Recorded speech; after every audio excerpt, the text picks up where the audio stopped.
It's December 10th, 2020, the date gamers the world over have been waiting for. The game everyone has been fawning over is here. PixelJunk Eden 2. I say that as a joke about Cyberpunk, but I don't actually mean it as a joke for me. I'm a massive fan of the original PixelJunk Eden game. I don't even remember how I found out about it. I just love art house style games, and I tried out PixelJunk Eden when it launched on, what was it, PS3, I guess? And I loved it, and played it a ton, and played it with friends, and we really got into it, and it's just such a great memory. And I was blown away when I saw that PixelJunk Eden 2 was a thing, and it was coming to Switch. I can't stress enough that I think Switch is the perfect platform for this kind of out there game, and I'm very happy to say that if you liked the first PixelJunk game, then you'll certainly love PixelJunk Eden 2. PixelJunk Eden 2 is one of those games that has no good way to describe it and also a billion ways to describe it. It's an experimental experience in every way, shape, and form. It's a experimental platformer. It's how Bionic Commando would have turned out if everyone involved was doing hardcore drugs. I don't know. All of those are appropriate. PixelJunk Eden is a platformer, and it does have some Bionic Commando-esque mechanics in it, but it is a trippy, unique audio-visual experience that might catch the attention of people who are watching it or people who see it because they're like, what the hell is going on here? But when you whittle down the gameplay mechanics, it's very straightforward, and I don't mean that as a knock. Its gameplay mechanics are very easy to understand, but they're a lot of fun to get into, and they never cease to be fun. It's a game that just continues to be a real joy. So here's what you do in PixelJunk Eden 2. You play as these little characters called Grimps, and they can spin silk out to a certain length, and you connect to, for lack of a better word, plants, and swing around in the air to collect pollen. And you use pollen to grow other plants. So you jump into these pods, and the pods open up, and they create new plants. And you have to find, I think it's called a spectra. The end goal for each level is to find a spectra. That's probably the wrong word. But it's like a flower of some sort. And once you find that and you fill it up with enough pollen, you can get inside, and it ends the level. So that's the goal. And you're swinging around on your silk, and you can swing. You basically connect to something, and you swing in a circle a certain amount of times, and then your silk will break, and you'll go flying off into the air. But use the left joystick to just connect to things, and then you push the joystick outwards, and your silk will spin, or your silk will shoot out, and then you'll spin in circles over and over and over again. You'll break the pollen flying in the air, and then you'll push a direction that you want to jump, and you jump to the next spot. You can spin silk off of plants, but not off of rock-like structures. And you can also hit the A button to hover in air for a certain amount of time, so you could launch yourself in a certain direction, hit A to hover in the air, and then push another direction to fly somewhere else. So you can use this to get to higher areas. You can use this if you need to correct the direction you're going, or you can use it just to get to the next flower, the next thing that you want to break open.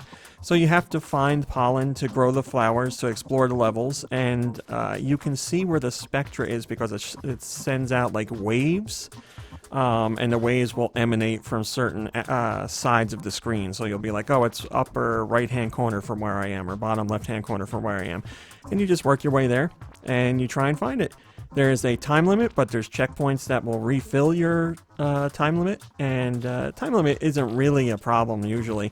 As long as you're following where the waves are coming out from, you should be able to find a thing without much issue. And that's it. You fly around in these weird levels, and you try and find this thing to get to the next level. As you can see, the visuals are very abstract and unique. There's lots of interesting colors going on. There's crazy things going on with the backgrounds.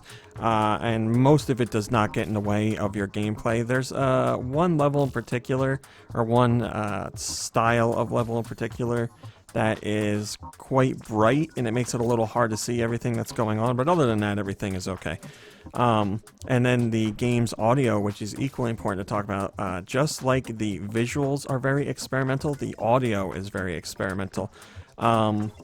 I don't know how to describe the music. It's electronic and it's got a beat, and man, I don't. This is the best way I can describe it, which is going to date me because I'm sure no one's going to know what I'm talking about. But back in the day when MTV used to show music videos and music stuff in general, they had like a show on at 1 in the morning or 2 in the morning called Amp, and they played a lot of like techno, house, electronic, experimental music. And both the soundtracks for both PixelJunk Eden games really reminded me of that. It's just the beat, and it's kind of free form and flowing. Some of the songs are more cohesive than others, but the beat of the music keeps you going through the game. And I don't know what it is. The visuals and the mechanics and the audio all come together in a way that's kind of like hypnotic and zen at the same time. It's you kind of like sink into the game, and again, I mean that as a good thing. You just like get into the vibe. The music's like pushing you along.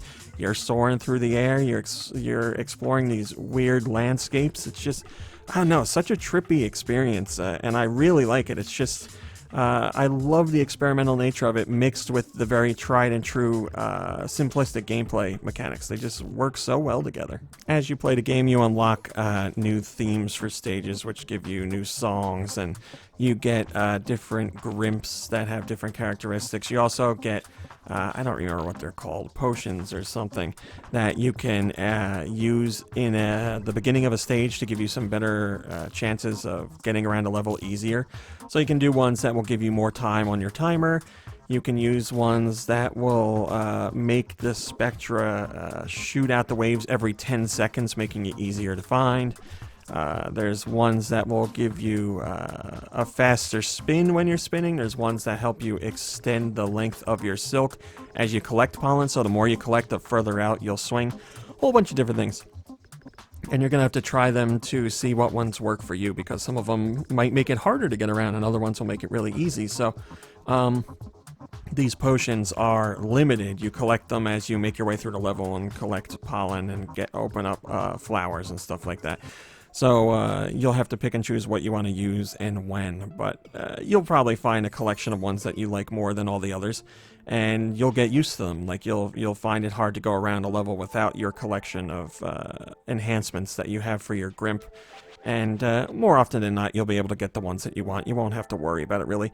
And you'll eventually open up, like, satchels of, or bundles of these potions. So instead of just getting them one at a time or two at a time, you'll have a satchel that'll have, like, 3 or 4 in them. So you'll have plenty to go around. And there's more to unlock as you go on. So there's plenty of ways to enhance how you maneuver through a stage, and it makes it that much more fun. I know from the visuals alone, PixelJunk Eden 2 isn't going to be for everybody because it is very experimental. It doesn't look like your average game. But like I said, the mechanics are very much rooted in traditional platforming, and they're a ton of fun. Soaring through the air and shooting out the silk and collecting all the pollen is so satisfying. So I really think people will enjoy that. That would resonate. And then again, the game's audio is super experimental, so I don't know if that's going to be for everybody. It's my cup of tea. I really like that kind of stuff. But I certainly recognize that not everybody's going to enjoy it. So I wholeheartedly recommend PixelJunk Eden 2. I love it. I think it's a fantastic sequel. So happy to see the franchise come back. I'm honestly still shocked that it is, but yeah, it's a fantastic, trippy, cool, unique experience. I just know it's not going to be for everybody. Unfortunately, I didn't get to try the local multiplayer because of the current situation that we're in, so I went solo, but as I said, I played the original with friends a lot, and we really enjoyed it, so I'm looking forward to doing that with this sequel, but I wasn't able to test that out. But as far as the single-player experience, yeah, it's still a ton of fun. I would imagine, like I said, Switch is the perfect platform for this because Switch plays host to so many unique and quirky games, and this certainly fits in with that. So I'm very hopeful it will find an audience. It certainly deserves to. It is a ton of fun, and if you're willing to try out something that might look or sound a little scary or a little bit different than what you're used to, I think you're going to find out it's a real hidden gem. All right, my friends, that's today's video. Thanks for watching. watching, liking, subscribing, and commenting. It's very much appreciated. Also, a huge thanks to those of you who support me on Patreon. It helps me do videos like this, helps me out with the site, the podcast, social media, all that good stuff. If you want to learn more about the Patreon, which is just $1, you can check out a link in the description below. But as for today, that is it. I'll be back tomorrow as long as I got something to show you. So until then, have a lovely day and a lovely evening, and I'll see you in a few short hours.